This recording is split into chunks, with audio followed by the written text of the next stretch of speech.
Welcome to Soul Seeker. I'm Sam Kabert, and I'll be your guide on this journey. I started the show back in 2019, chasing answers like many of us do. But what I've come to understand is this: it's not the seeking that fulfills us. It's what we find in the quiet stillness beneath the search. When we stop chasing and learn to be with what is, we access a deeper wisdom. One that leads not to more doing, but to ease, grace, joy, and true fulfillment.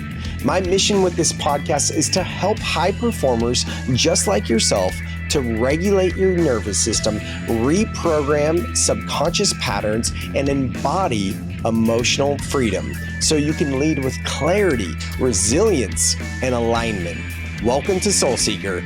Let's grow. What is up, and welcome to the first solo podcast of Soul Seeker in a very, very long time. Thank you guys so much for being here. As you already know, my name is Sam Kabert. I am the host of Soul Seeker, and it's funny because I started this podcast back in 2019, and that was very much at the beginning of my journey of spirituality. And at the time, I was managing multiple podcasts. I had a few of my own, managing some for others. Was just named to Silicon Valley's 40 under 40 list. Finally hit $1 million in sales in my business. Was working less than 4 hours a day. I'd achieved literally peaked at my version of Mount Everest, or for another way of feeling about it, winning the Super Bowl, in the arena that I was playing. Yet I went through a very deep, dark, and numbing depression. And that's what led to this podcast, Soul Seeker. And here we are about 300 episodes later. And I'm just going to be real, open, honest, and authentic with you guys, because I used to have so much fun doing these solo pods. And now that I've been doing this podcast for 6 years, like anything in life, it can almost feel like just automatic routine. And it's like, okay, let's keep going. But honestly, the podcast for me was starting to feel a little bit stale. All right, so hang in there with me as I have a little sip of tea here. Yeah. So it was starting to feel stale recently, and I was thinking maybe I'll take a pause, because there's been many times in doing this podcast that I've taken a pause.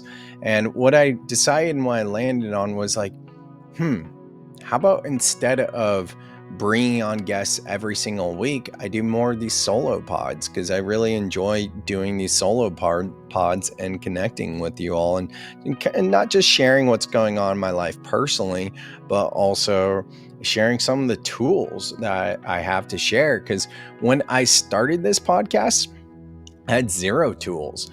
Back then I was a business professional, and that was 2019. It wasn't until 2021 that I became a yoga instructor. And then I started to teach yoga. I started to facilitate men's groups. Next, I became a breathwork practitioner, then a master practitioner of NLP, that's neuro-linguistic programming, master practitioner of hypnotherapy, and even MER, mental emotional release.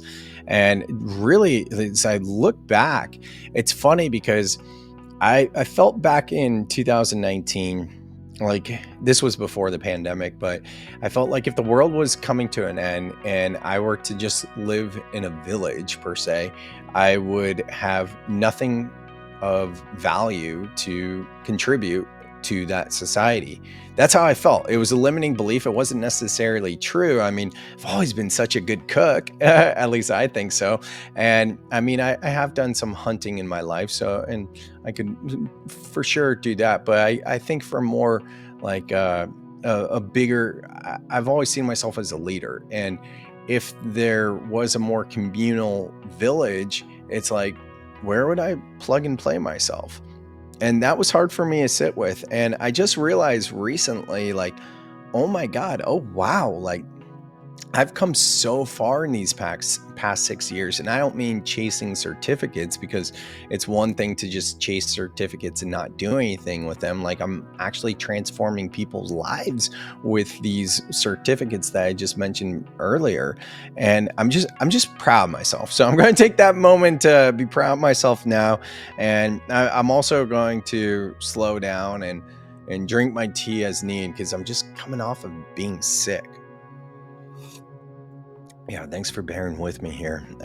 Being sick is a really, really fascinating experience, because when we're sick, something that happens for most of us, I think everyone, is we aren't drinking coffee. And I don't know about you, but I have an interesting relationship with coffee. For years, I didn't drink coffee.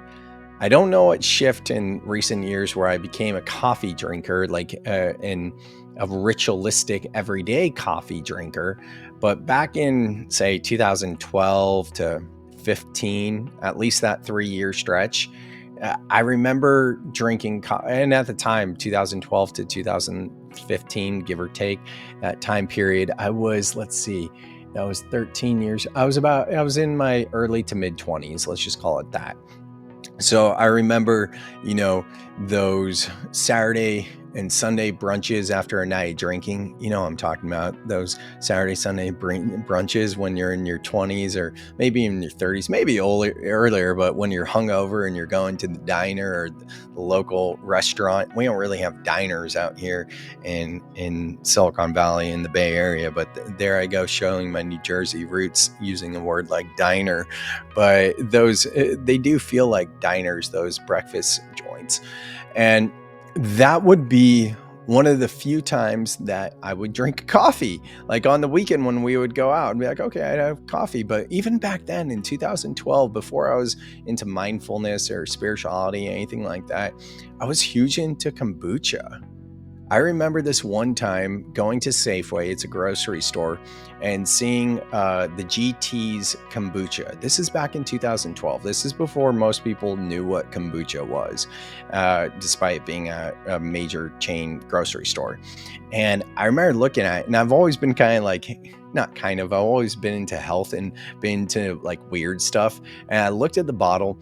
I don't remember what that GT's bottle looked like, what brand it was, or what flavor it was. It was probably Trilogy. That's one of their most popular flavors. But back then, they actually had the SCOBY floating in it. And if you're familiar with the SCOBY is an acronym that stands for symbiotic culture of bacteria and yeast. That's what SCOBY stands for. It's known as the mother. That's what creates the kombucha. Back then, I didn't know anything about kombucha or anything at all. All I saw was there was like this loogie thing floating in this drink. And as gross as it looked, and this is how my mind works, right? Like, Safeway is a major chain grocery store, and if they have this thing that looks healthy and it's got this disgusting looking loogie thing in there, this must be good for you. I want to try it. That's how my mind would work, right? So I got into kombucha. That's how I got into kombucha in my early mid 20s. And that's also why I wasn't drinking coffee, because I was just so I really liked kombucha and how it made me feel as opposed to coffee. And I remember drinking so much kombucha that at one point in my early to mid 20s, I decided to get a kegerator for my house. No, I didn't get a kegerator because I was an alcoholic and wanted beer on tap. I got a kegerator. This is so funny. I got a kegerator so I could have kombucha on tap. I was spending so much money and drinking so much kombucha that it just made more sense to have it on tap. Those were some fun days. Then I started to brew my own kombucha. All right. The point here is, somewhere along the lines of my journey, coffee became a ritualistic thing for me. I've not been trying to get off coffee for a while, because if I've been trying to get off coffee, I would. I believe for anyone that wants to make change in their life, they have to truly want that thing. And the reason why we don't experience that transformation is because the desire for that change doesn't outweigh the current state or behavior of doing whatever that we're doing that doesn't allow us to get that change that we're looking for.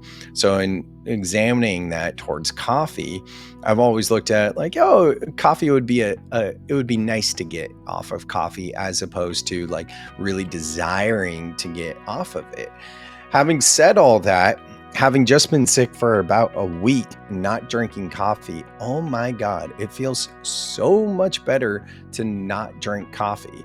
Now that I'm feeling better, I'm just drinking a little bit of coffee in the morning. I think I may, you can come back and check with me on this, but I think I might actually declare it is something I'm going to get off of. All of this is really talking about what it feels like to slow down, because when we're sick, we're not drinking our coffee that just gets us in that mode, and it also affords us an opportunity to feel into what's important. And one of the reminders for me anytime that I get sick, which is rare, is that being sick is a gift in a lot of ways. And I know what you may be thinking, like, you might be equating this to major illnesses or diseases or anything like that versus a common sickness. And I would still say that's the case even with major illnesses and diseases. I wouldn't want that for myself, or I wouldn't want it for anyone else. But when we can consciously and intentionally reframe it and meet it with gratitude and curiosity, then we can start to understand how it's a gift. Now, hang in with me here, because when we're sick, it's a purging, it's a cleansing. I just went through a huge, massive upgrade. It literally was a quantum leap, a quantum shift. People that I've known for some of my best friends, put it that way, they didn't even look the same after experiencing this quantum shift. After going through this quantum leap, it makes sense that my body was purging and detoxifying, because that's what sickness is. It's those old energies that are leaving your body from a spiritual, esoteric level. And when we look at this with diseases and illnesses that are deeper than a common flu or something like that, it's because our body is trying to get our attention. Now, if you haven't listened to my recent podcast episode talking about multiple sclerosis, MS, please go back and listen to that episode, because in that one, we talk about this at depth, and it's really going to make a lot more sense. And I just love that conversation. It was probably one of my most favorite recent conversations. So what was this quantum leap that I just experienced anyways? Well, let's talk about NLP for a moment. NLP stands for Neuro Linguistic Programming. It's literally what Tony Robbins uses. You'll rarely hear Tony Robbins say NLP or Neuro Linguistic Programming, but all of his career was based on NLP. There's these guys, these gentlemen by the name of Richard Bandler and John Grinder, and they started NLP back in the day. I should know. I think it was in the 60s, 1965, I want to say, if I'm trusting my unconscious mind. It was a while ago, put it that way. And Tony Robbins ate it up. He started to get certified in the modality, and he started to have these I wasn't alive. This is what I'm told, right? So this is secondhand information for some of you listening. You'll be like, oh yeah, I remember that. And you'll be like, oh, that's so cute. He's talking about it and he wasn't even there and he doesn't even know. He's just repeating information. And that's cool too. But point being is that even though we may not actually, some of you may not be familiar with NLP. I want you to understand that this work has been around for about 60 years, and it's absolutely transformational. And what it is getting into light hypnosis, getting into trance. It's how we actually rewire the unconscious mind. It's been said that the unconscious mind is the ultimate supercomputer, yet we are never given a manual for it. You might be familiar with Neville Goddard's work, a spiritual teacher from the early 1900s, or perhaps Emile Coué, or maybe even Napoleon Hill and his work with Outwitting the Devil, and of course, Think and Grow Rich. All of these major influencers from even late 1800s to early mid 1900s were talking about how to reprogram the mind, the importance of the subconscious mind. Excuse me. Had a cough there. That's that lingering little cough from being sick. The point here about the unconscious mind is none of this work is new. It is, however, very impactful. And I started to become a student of the unconscious mind back in 2023, like going on a deep dive of the unconscious mind. At that time, I had spent the previous 4 years getting really deep into spirituality, all things esoteric, plant and earth medicines, very, very deep in that kind of way. And it felt like a grounding season as I started to get into not just neuroscience, but understanding how the unconscious or subconscious mind works. And I remember going to my first formal NLP training just last year, actually, summer of last year. And I literally was sitting on the edge of my seat because I was so excited, because it was all the different things that I have been self-studying like on a deep level for a year. And when I say self-study, I want this to be clear, because a year's not a lot of time, right? Like there's a lot, you might have been studying the unconscious mind longer than a year, or perhaps yoga or some other topic. But when I do a deep dive, literally everything I'm consuming is around that topic. So I'm saying for like a year of every day listening to podcasts, to audibles, reading books, watching documentaries, all of these things. And that is probably 70-80% of the content that I'm consuming had to do with the unconscious mind. So when I made it to my first NLP training, I was so excited. I was like a kid in Disneyland, and I was just sitting on the edge of my seat with like a shit-eating grin because I was so stoked. And it had been just the formal training for everything that I was looking for. And that's why I decided to go deeper in NLP and becoming a master practitioner of it, doing more trainings in 2024 for NLP, MER, and hypnotherapy. And then this most recent quantum leap was being immersed in an NLP environment that's called trainer's training. And trainer's training really stretches you. It's teaching you how to become a trainer of NLP so that you can certify others. Now, I didn't go into this training so that I could certify other people in NLP. Bigger reason for why I went was because they were teaching you how to be a more effective communicator, speaker, and trainer, really. And for those of you that may not be totally familiar with my story, the business I had in 2019 that was doing so well was a swag business, a branded merchandise company. Pandemic kind of rocked that business. Plus, after having the spiritual awakening, I no longer wanted to do it. So for all those reasons, I shut the doors on that business. And since 2022, I've been focused on not only my coaching business, but just as important, or more importantly, building my speaking business.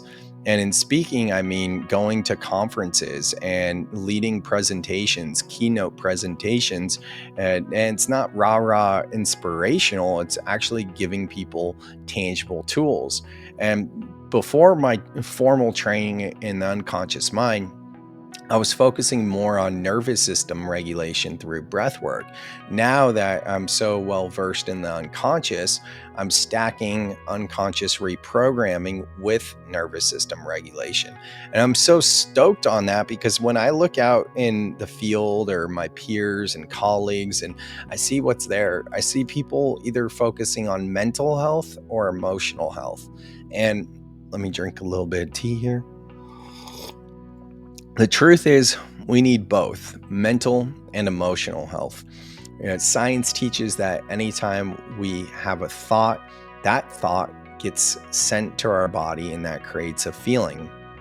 Now, the 90-second rule that was coined by the neuroanatomist Jill Taylor, who was named to Time's Most Influential People in 2008, she coined the 90-second rule, which teaches that we can move through emotions in as little as 90 seconds. The caveat, though, is that we have to feel that emotion. So as the thought gets sent to the body, that creates a feeling. Because most of us are disassociated from our feelings, if we're not processing that feeling and it gets back sent as a thought, then we get caught in thought loops and we ruminate either on the future or the past. And this is why mainstream society prioritizes mental health. Let me cough here one moment. The reason why mainstream society prioritizes mental health so much is because of this process of the mind-body connection, where anytime you experience a thought, it gets sent as a feeling, but because we're not allowing ourselves to feel, we get stuck in the mind, and the language of the mind is thinking, it's thoughts, right? And so the mainstream says, oh wow, we are having too many thoughts. We are having incessant thoughts or disturbing thoughts or annoying thoughts, or thoughts are just not serving us, or we're just thinking too much. Whatever the case is, it doesn't really matter. The point is we're always thinking and we're lost in our thoughts. So it's like, okay, do mindfulness, do mental health, do all these different things. And the reason none of that works and why we actually don't see good solutions in the field of mental health is because we're not prioritizing emotional health. The secret here is to realize that when we experience that thought, it gets sent to the body, creates that feeling. And when we prioritize our feelings, then we're prioritizing emotional health so that we can feel safe enough to move through that feeling. And when we do, then we get the clarity we're seeking. It's not in more mindset. It's not on focusing mental health. It's focusing on feeling, because feelings are the language of the body, while thoughts are the language of the mind. So to bring this full circle, what I'm so excited about is bridging the gap between mental and emotional health, looking at subconscious reprogramming as mental health and nervous system regulation with breath work as emotional health, and bridging the gap and bringing those two together. That's where my focus has been for the past 6 to 10 months, I would say. The deeper I go in understanding the unconscious mind, I can communicate this more effectively. So this last training I did, again, it wasn't to certify others in NLP. It was to be a more effective communicator so that I can rock the stage more and bring this to the masses and actually help transform people's lives, because I am sick and tired of hearing about mental health. I've been prioritizing mental health for at least 15 years. And there's specific reasons why, some of it having to do with my own depression and depressive type symptoms is a better way to say it, becoming a survivor of suicide, all these different things. I've been so passionate about mental health, but it wasn't until the past year that really clicked for me. It was like, oh, it's mental and emotional health. And everything I'm teaching with nervous system regulation and breath work is emotional health. And it's not that mental health is bad, because of course it's great. We need both, though, is my point. You know, we've seen the prioritization of mental health in recent years, and that's great. But the next wave, if you're like me and you're an early adopter, or you're a pioneer, you show the way for others, what I want you to know is emotional health is the next wave, and it's coming. It's coming real soon. Hey, it's Sam. Can I share something real quick that I think might actually help you? If you've ever felt overwhelmed by your emotions, like you're doing all the right things, yet you still feel off, it's not because you're broken. You know, most of us were never taught how to feel in a way that actually helps us heal. That's why I created Breath Club, a free community where I guide weekly breathwork sessions to help you regulate your nervous system, process emotions, and return to clarity. We use something called the 90-second reset, a simple, science-backed practice that shows how fast emotions shift when you allow yourself to feel them fully. You'll get access to live calls, a community, and on-demand breathwork exercises to reset anytime. No pressure, just an invitation to feel safe in your body again. Links in the show notes if you want to join us.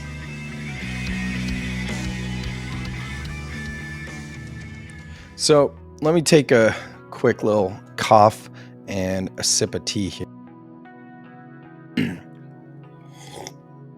Why all this is important? What are we actually talking about here? We're talking about coffee, we're talking about mental and emotional health, we're talking about kombucha, or what else are quantum leap? That's where we're at, quantum leap. Well, I did that 3-week training, and as I did that 3-week training, and I came back on the other side, that's when I started to notice some of my best friends, they didn't look the same. And that's when I noticed that quantum leap. I was like, oh, something has changed here. I shifted timelines, like literally some things that I experienced, even memories from just a year or two ago, literally felt like lifetimes ago. And it was blowing my mind. So when I did get sick recently, that's how I immediately, it was like, oh, this is a purge. This is a detoxification. So as much as it sucked to be sick, I also wasn't escaping it, running from it. I was just like, hey, this is where we're at right now. And I am really grateful that I'm on the other side of the sickness now, because now I can get back to work. One of the things that I want to share with you all is that I'm doing my first 2-day event. It's on September 27th and 28th of this year, 2025, and it's in San Jose, California, and it's from 10 a.m. to 6 p.m. both days. It's just $200 for the first 25 people that register, and after that, it's only $250. So it's an absolute steal. Now, I don't care where you live, whether it's outside the country or you live in the country or you live in California. If this is at all interesting to you, I want you to hit me up. I want you to check out the details for this event, because it is worth the flight if you need to fly in. And it's right by the airport. It's about 10 minutes away from the airport. It's called Beyond the Hustle. You know, if you're familiar with my story, you would know that I was very much entrenched in the hustle and grind, and that got me so far. I was operating on a level of like energetically doing, having, than being. And I was unconsciously doing that. It was like, people would be like, Sam, how are you able to do so much? And I'd be like, VAs. They're like, what's a VA? I'm like, virtual assistant.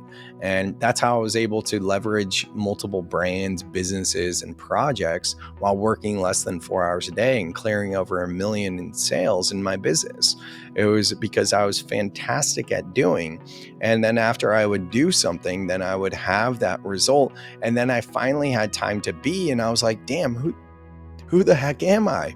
I don't even know. And that's what launched me on the spiritual journey. So in NLP, we talk about the importance of going from being to doing to having. Personally, I call this the creation codes: being, doing, and then having.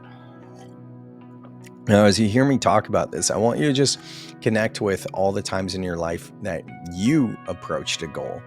Did you start from a being energy or doing energy? Most of us in Western society, if we don't know this because of our conditioning and programming, we're actually starting with that doing energy and we're ending with the being energy. And that's why we get so upset and frustrated and feeling like a hamster on a hamster on a wheel, not actually going anywhere. When we reframe this to being, doing, having, we know who it is that we are. We're clear on that. We have the clarity, focus, and intention there. We know our values and our beliefs. We're doing the inner work. And from there, we can do the thing that we are meant to do in our life that lights us up. And finally, we'll have that end solution or result or achievement or accomplishment, whatever it is. Being, doing, having. That is the model of the creation codes. And that has changed my life just to realize, oh my God, on an unconscious level, because 95% of our habits and behaviors we don't have access to, they're unconscious. And that's how I was operating, from doing, having to being. It just made so much sense when I understood that. And even though it's like, this is one of those things that will change your life. I don't want to discount it. It truly is, when you realize the importance of being first and then doing, having. So that's just one small example of something that we're going to be doing at the event. This is an experiential event. I'm so stoked. My vision for my work is to be doing more events and to working with people just like yourself. And, the being, doing, having is like the goal setting side. That's the other side. But in order to get to a place of goal setting, we have to do our release work. There's 4 requisites to change according to Dr. Matt James and NLP. And I love this. It's really made a huge impact on me as well as my clients. Those 4 requisites for change or transformation are as follows. Number 1 is your release work. Release your baggage, let it go, become aware of what's holding you back and let it go. Number 2 is to set a compelling vision for the future. And that can be like that being energy, right? And who is that person? What do they look like? What do they embody? What do they do? What are their daily actions, habits, and behaviors? Not getting focused on end destinations or, achieving, but just from a being energy. Number 3 is taking purposeful action. If we have done our release work first, and then secondly, we have created a compelling vision of the future, now it's on us to take action and actually do those things to work towards that compelling future. And finally, number 4 is to maintain a positive focus. Now, I believe it's really important to process and allow yourself to feel those negative thoughts, beliefs, and emotions as they come up. That is, we need to do that first, then we release them.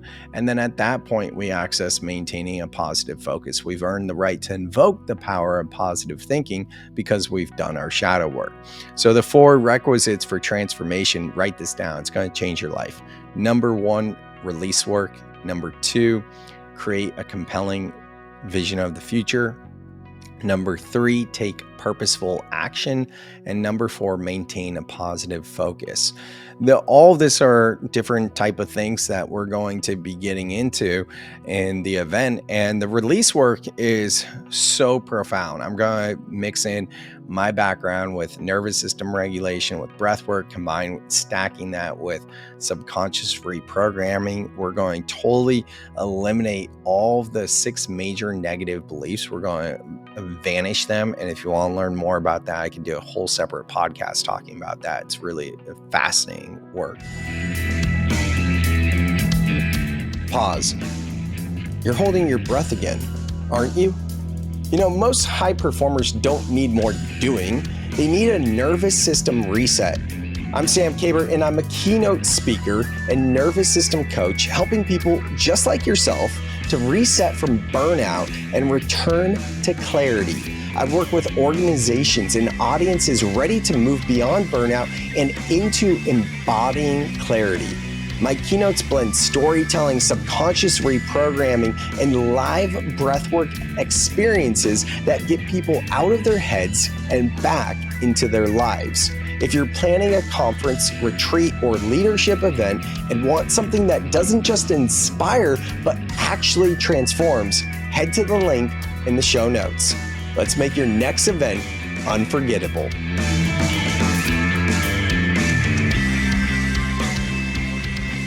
We'll eliminate one limiting belief.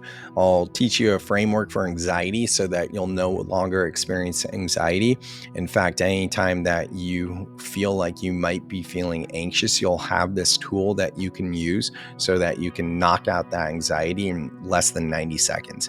It's backed by science and it's been around for a while. And it works. So that's my event, Beyond the Hustle. So stoked. It's on September 27th through September 28th. If you want to join us, definitely check it out. I would love to have you there. For the rest of our time together for this podcast, I think what I'd like to focus on is, what would I like to focus on? Let me feel into that for a moment here. I know it is. I know it is. I feel like for a long time, I've been focusing on healing work, whether it's feeling your emotions or doing a deep dive of releasing trauma and things like that. Where I'd like to go is more performance wise, because I feel like it's really easy to get caught in a trap, in the loop of chasing the healing of just like, oh, I gotta do another healing thing. Oh, there's another negative emotion. Oh, there's this, that, whatever the thing is, right? But where I think most people that are doing this kind of work get stuck is just that, and kind of cycling through healing. And it's almost, even though we and they say it's not about fix it, it's about being, right? It's a being energy, being with it, as opposed to a fix it.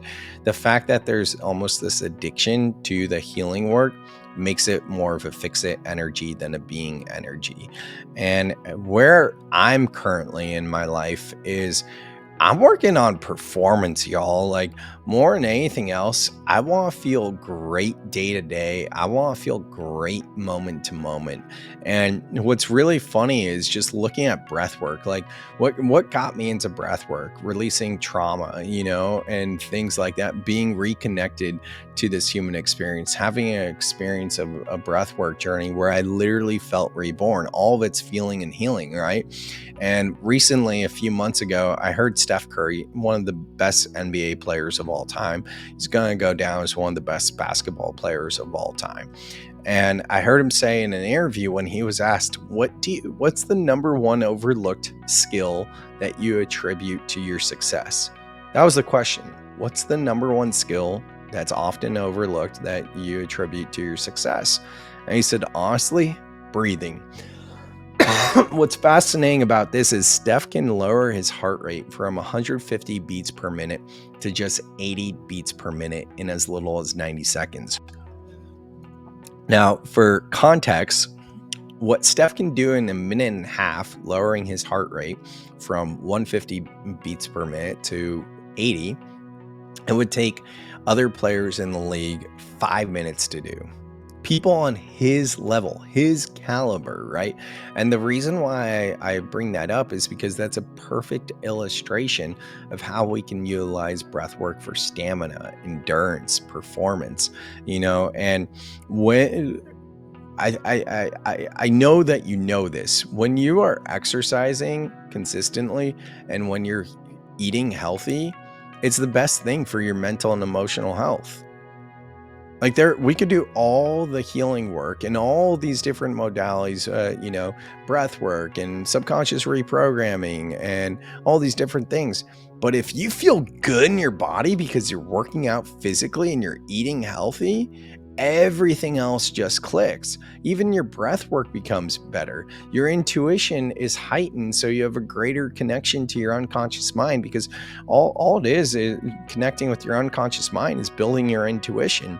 It's both scientific and spiritual, right?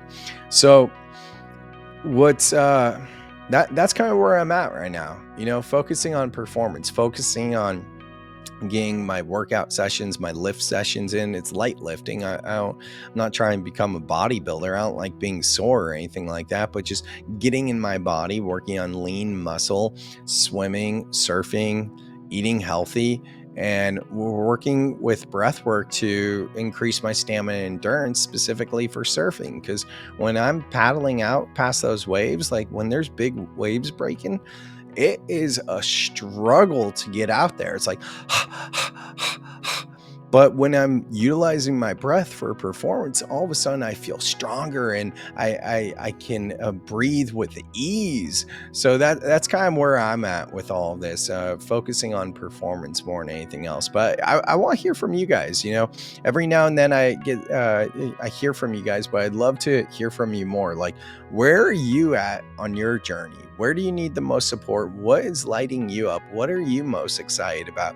Hit me up. You can email me, sam@samkabert.com. That's sam@samkabert. I want to know where you're at in your journey. What's lighting you up these days? And what do you want to learn more of? What are some of your current interests, hobbies, and passions? I want to hear from you. So that's what I got for you in this episode of the Soul Seeker podcast. It's pretty short, quick life update where I'm at, overcoming sickness, really celebrating 300 episodes of Soul Seeker, just how amazing that is. And I am going to start to do more solo podcasts. I'm going to take different topics that are interesting to me, and I'm just going to unpack them with you here in real time, give you some real tangible tools that you can use in your life to help you, not just with your emotional and mental health, but your performance as well.